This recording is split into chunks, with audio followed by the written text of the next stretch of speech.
வணக்கம் சித்தர்ஞான ஜோதிட நேயர்களே. நாம் இன்றைக்கி எங்கே இருக்கோம் அப்படின்னா, திருப்பூர் மாவட்டம் காங்கேயம் பக்கத்தில் இருக்க ஊதியூருங்கிற கிராம பக்கத்தில் இருக்க பொன்னூதி மாமலை அப்படிங்கிற இடத்துல இருக்கோம். இங்கே என்ன அப்படின்னா, 18 சித்தர்களில் ஒருவரான கொங்கண சித்தர் இங்கே 800 வருஷம் தவம் செஞ்ச மாமலைன்னு சொல்கிறாங்க. இந்த கோயிலோட சிறப்பு மற்றும் அவரை வணங்குறதுனால என்ன நன்மைகள் கிடைக்கிது அப்படிங்கிறத நம்ம கோயிலில் கேட்டு தெரிஞ்சுக்கலாம் வாங்க. சித்தரை தரிசனம் பண்ணுறதுக்கு நம்ம மலை ஏற தொடங்கலாம் வாங்க. இது ஆக்சுவலாக ஒரு ப்ராப்பரான படிக்கட்டு அந்த மாதிரியெல்லாம் போட்டெல்லாம் பண்ணலை. இது ஆக்சுவலாக பாறைகளால் உருவான ஒரு மலை தான். அந்த மக்கள் போக வர அதனால் உருவான வழித்தடம் மாதிரி தான் இருக்குது. அதே மாதிரி இந்த மாதிரி கல்லில் எல்லோ மார்க் போட்டிருக்காங்க, ஆரோ மார்க் போட்டிருக்கிறது எந்த வழியில் நம்ம போகணும் அப்படிங்கிறதுக்காக காட்டுறதுக்காக போட்டிருக்காங்க. இது மலை ஆக்சுவலாக ஒரு 120 அடின்னு சொல்கிறாங்க. நம்ம இந்த சதுரகிரி அந்த மாதிரி மலைகளில் நம்ம ட்ரெக்கிங் போவாங்கள்ல, அந்த மாதிரி ஒரு ஃபீல் கொடுக்குது. ஆனால் ஒரு நல்லா இருக்குது. ஏறுறது கொஞ்சம் கஷ்டமாக தான் இருக்குது, ஆனால் நம்ம போகலாம். கொங்கண சித்தர் கோயிலில் அமாவாசைக்கு சிறப்பு யாக பூஜைகள்லாம் நடக்குது. இங்கே என்ன அப்படின்னா, தொழில் தடை, திருமண தடை, குழந்தை பாக்கியம், கடன் பிரச்சனை, இது எல்லாத்துக்குமே பரிகாரங்கள் செஞ்சு அவர்கிட்ட வேண்டுதல் வைக்கும்போது அதை 3லேருந்து 5 மாதத்துக்குள்ளே அவர் சித்தர் நிறைவேற்றி கொடுக்குறதா இந்த பகுதி மக்கள் சொல்கிறாங்க. இந்த மாதிரி பிரச்சனை இருக்கிறவங்க இங்கே உங்களோட வேண்டுதலை வச்சு பரிகாரம் பண்ணுறதுனால சித்தர் உங்களோட கோரிக்கைகளை நிறைவேற்றி கொடுப்பார். இப்போ இந்த மலை ஏறி முதல்ல போகிற இடம் சித்தர் இருக்கிற கோயில், அது மூலவர் இருக்கிற இடம். அந்த கோயிலேருந்து அதுக்கு மேலே, அதாவது மலையோட உச்சியில் பார்த்திங்கன்னா சித்தர் தவம் பண்ண இடம் இருக்குது. இது மாதிரி வழி கொஞ்சம் கஷ்டமாக தான் இருக்குது. அந்த ட்ரெக்கிங்கில் விருப்பம் இருக்கவங்க இது ஒரு தடவை நீங்கள் ட்ரை பண்ணி பார்க்கலாம். கரடு முரடான பாதைகளெல்லாம் கடந்து நம்ம கோயிலுக்கு வந்துட்டோம். இப்போ கோயிலுக்குள்ளே போய் கோயிலோட சிறப்புகளை பற்றி அந்த பூசாரி அவர்கிட்டயே கேட்டு தெரிஞ்சுக்கலாம் வாங்க. இந்த கோயிலோட நுழைவாயிலுக்கு இடதுபுறத்தில் முழுமுதற் கடவுளான விநாயகர் இருக்கார். இனி தொடர்ந்து கோயிலுக்குள்ளே போய் சித்தரை தரிசனம் பண்ணிட்டு சித்தரோட சிறப்புகள் பற்றியும் பெருமைகளை பற்றியும் பூசாரிக்கிட்ட கேட்டு தெரிஞ்சுக்கலாம் வாங்க. கோயிலுக்குள்ளே நுழைஞ்ச உடனே வலது பக்கத்தில் சொர்ண ஆகர்ஷண பைரவரும், அவங்களுக்கு ஆப்போசிட்டில் தாயாரும், அதுக்கு லெஃப்ட் சைட்லேயே மூலவரோட சன்னதியும் இருக்குது. இதை தொடர்ந்து பூசாரிக்கிட்ட கேட்டு தெரிஞ்சுக்கலாம் வாங்க. வணக்கம். இது நம்ம கோவில் கொங்கண சித்தர் திருக்கோவில் பொன்னூதி மாமலை ஊதியூர்.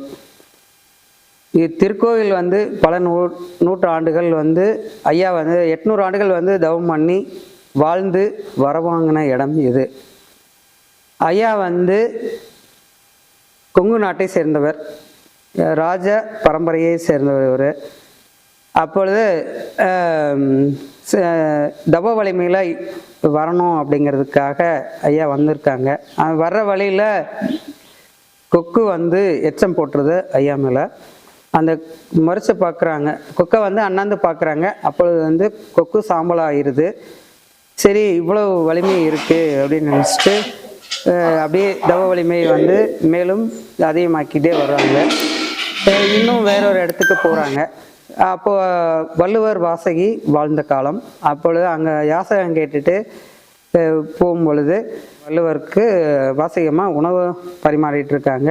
அப்போ வர்றதுக்கு லேட் ஆகிடுது. ஐயா ஒரு மாதிரி பார்க்குறாங்க, கொக்கை பார்த்த மாதிரி பார்க்குறாங்க. அப்போ அம்மா கேட்குறாங்க, வாசகி அம்மா, இது கொக்கு என்று நினைத்த ஐயா கொங்கணவா அப்படின்னு சொல்லிட்டு கேட்குறாங்க. அப்போ நம்ம கொக்கு பார்த்து எரிஞ்சது இவங்களுக்கு எப்படி தெரியும் அப்படின்னு சொல்லிட்டு கேட்குறாங்க. அப்போ நம்ம தவ வலிமை இன்னும் ஜாஸ்தி இதாகணும், அதாவது நம்மளுடைய இது நம்ம நினைச்சது தவறு அப்படின்னு சொல்லிட்டு மேலும் சொல்கிறாங்க. வாசகி அம்மா, தெருமுனையில் இருக்கிற கசாப் கடைக்காரங்கிட்ட போ, அவர் உனக்கு பதில் சொல்லுவார் அப்படின்னு சொல்கிறாங்க. அப்போ இங்கே நடந்தது இவங்க கொக்கை எரிச்சது, வாசையம்மாட்ட போனது எல்லாமே அவர் சொல்கிறாரு. அப்போ மேலும் மேலும் இன்னும் அந்த தவ வலிமை நமக்கு ஜாஸ்தி வேணும் அப்படிங்கிறதுக்காக வர மலை இது. நம்ம மலையில் தான் அந்த தவ வலிமையை உருவாக்கணும் அப்படின்னு சொல்லிட்டு வர்றாங்க. அப்போ சொர்ண ஆகாஷ்ண பைரவரை நோக்கி பார்ப்பது தொட்டது அனைத்தும் தங்கமாக்கட்டுன்னு சொல்லிட்டு தவ வலிமையில் உட்கார்ந்து வர வாங்குறாங்க. அந்த வரம் எதுக்காக வாங்குறாங்கன்னா, பொண்ணை வந்து தங்கமாகட்டும், ரசவாதம் அப்படிங்கிற ரசவாத சித்தர் அப்படிங்கிற பேர் ஐயாவுக்கு உண்டு. அந்த ரசவாதத்தை ஐயா இங்கே நம்ம மலையில் தான் பண்ணுறாங்க. இந்த மலையில் பொன்னுருக்கி மேடுனே இருக்குது. ஐயா பாத்தி கட்டி அதை செஞ்ச இடம்லாம் நம்ம மலையில் இருக்குது. மூலிகைகள் வந்து நிறைஞ்ச மலை இது. அந்த ஐயா தவம் பண்ணி அந்த வர வாங்கினதுக்கப்புறம் பார்த்தீங்கன்னா, எந்த மலையிலே இல்லாத ஒரு விஷயம் நம்ம மலையில் இருக்கும். பாறை, எந்த பாறையை பார்த்தீங்கன்னாலும் பாறை வந்து உருகி வழிஞ்ச மாதிரி இருக்கும். அப்போ என்னென்னா, ஐயா வந்து எவ்வளோ பெரிய விஷயங்கள் பண்ணியிருக்காங்க அப்படிங்கிறத அதை பார்த்து நம்ம தெரிஞ்சுக்கலாம். அதாவது யூரின் ஆகட்டும், அவர் பார்க்குற கண்ணில் பார்க்கக்கூடியது, கண்ணில் தொடக்கூடியது எல்லாமே வந்து தங்கமாக மாறிடுது. அப்போ இந்த இந்த விஷயத்தை அப்படியே விட்டோம்னா பிற்காலத்தில் வந்து இது மனிதர்களுக்கு இது சேராது, அதாவது ரொம்ப அராஜகங்கள் அதிகமாகிரும் அப்படின்னு சொல்லிட்டு அந்த ஃபார்முலாவை வந்து மறைச்சிட்டாங்க. இந்த மாதிரி மூலிகைகள் வந்து நிறைஞ்ச மலை இது இருக்கு.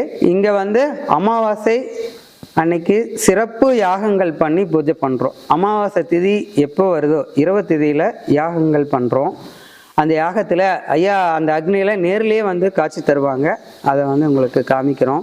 ஒவ்வொரு மாதமும் அந்த அக்னியில் ஒவ்வொரு ரூபத்தில் வந்து ஐயா நேர்லேயே காட்சி தராங்க. அந்த மாதிரி ஒரு விஷயம் நடந்துகிட்டு இருக்கு. அமாவாசை அன்னைக்கு பகல் பூஜையில் காலையில் 6 மணிலேருந்து சாயந்தரம் 6 மணி வரைக்கும் கண்டினியூவாக அன்னதானம் நடந்துக்கிட்டே இருக்குது. அதே மாதிரி அமாவாசை பூஜையில் எப்போ வந்தாலும் சிறப்பு பூஜைகள் இருக்குது. நம்ம 3 முறை இருக்குது. அந்த 3 முறையில் நம்ம 15 நாள் முறை பார்க்குறோம். அந்த 15 நாளில் யார் எப்போ வந்தாலும் அந்த அன்னதானம் வந்து கண்டினியூவாக பண்ணிகிட்ருக்கோம். மனம் தோணாமல் நம்ம செஞ்சிட்ருக்கோம். அந்த அன்னதானம் அப்படிங்கிறது ஐயாவுடைய உத்தரவின் பேரில் நம்ம செஞ்சிட்ருக்கோம். அதே மாதிரி ஐயாவுடைய ஃபார்முலாவில் மூலிகை கஷாயம் வந்து இங்கே செஞ்சு கொடுத்துட்ருக்கோம். அந்த கஷாயம் வர்றவங்களுக்கு எல்லாத்துக்குமே குடிக்கிறதுக்கு கொடுப்போம். அமாவாசை அன்னைக்கு அதை வாங்கிட்டு போய் பயன்படுறதுக்கு பாட்டில் வந்து போட்டு வச்சுருக்கோம். அது பாட்டில் வந்து காமிங்க, அதை வாங்கி எல்லாரும் பயன்படட்டும். அதே மாதிரி கைகால் வலி, மூட்டு வலி, இடுப்பு வலி, இரத்தக்கட்டு, எந்த வலி வீக்கமாக இருந்தாலும் சரி, அடிபட்ட புண்ணாக இருந்தாலும் சரி, வெட்டுக்காயங்கள் எதாக இருந்தாலும் சரியாகக்கூடிய வர்மயானி தைலம் வச்சுருக்கோம். அதை எல்லாரும் வாங்கி பயன்படுத்தணும் அப்படின்னு சொல்லி கேட்டுக்கிறோம். இங்கே வந்து குழந்தை பாக்கியம் அப்படின்னு சொல்லிட்டு ஒரு விஷயம் வந்து எல்லாத்துக்குமே பெரிய சுமையாக இருக்குது. அந்த வேண்டி வர்றவங்களுக்கு குழந்தை பாக்கியம் சரி, திருமண தடைகள் இருந்தாலும் அது விலகிறது சரி, அப்புறம் உடல் உபாதைகள் இருக்குது அப்படின்னு சொல்லி வந்து வழிபடுறவங்களுக்கு சரி, மனசார ஐயாவை வந்து ஆத்மாத்மா யார் யார் வழிபாடு செய்கிறாங்களோ அவங்கள அனைவருக்குமே வந்து இந்த இடத்துல ஒரு வந்து அவங்களுக்கு ஒரு பரிகாரங்கள் வந்து கிடைக்குது. அதாவது ஒரு தீர்வு வந்து இங்கே கிடைக்குது. அதை வந்து ஆத்மாத்மா உணர்றவங்களுக்கு மட்டும்தான் அது கிடைக்கும். அதே மாதிரி அருள் ஞானம் வேணும் அப்படின்னு சொல்லி வர்றவங்களுக்கும் அவங்க எந்த நிலையில் நம்ம இருக்கோம் அப்படிங்கிறத அவங்க மனசார ஐயா கிட்ட கேட்குறாங்களோ அந்த உணர்வுகள் வந்து அவங்களுக்கு ஆத்மாத்மா கிடைக்கும். இப்போ குழந்தை பாக்கியம் அப்படின்னு சொல்லிட்டு வர்றவங்களுக்கு மாங்கனி வாங்கிட்டு வந்து ஐயாவுக்கு அபிஷேகம் பண்ணிட்டு அந்த அமாவாசை திதியில் கொடுக்கும் பொழுது அது 3 மாதத்துலேருந்து 5 மாதத்துக்குள்ளே அந்த காரியங்கள் வந்து நடக்கும். அதே மாதிரி தேன், அமாவாசை திதி இரவு பூஜையில் தேன் அபிஷேகம் பண்ணுவோம். அந்த தேனை வாங்கி வாய் பேசாதவங்க குழந்தைங்களா இருந்தாலும் சரி, ஒரு 10 வயசு அந்த மாதிரி 12 வயசு இருக்கிறவங்களா இருந்தாலும் சரி, அந்த தேனை வந்து சுத்தமான தேன் வாங்கிட்டு வந்து அபிஷேகம் பண்ணிவிட்டு அவங்களுக்கு கொடுத்தோம்னாலும் நல்ல பேச்சாற்றல் வந்து நல்லா வரும்.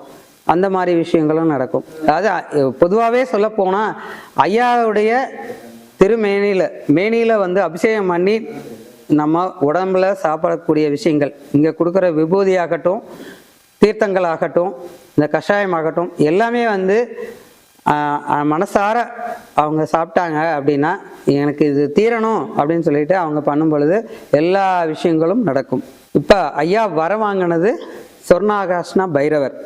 அந்த பைரவர் என்னைக்கு அப்படின்னா வளர்பிறை அஷ்டமி அன்னைக்கு காலையில் 10 மணிக்கு யாகங்கள் வந்து நடக்கும். அந்த யாகம் வந்து மதியானம் 1 மணி வரைக்கும் அந்த யாகங்கள் நடக்கும்.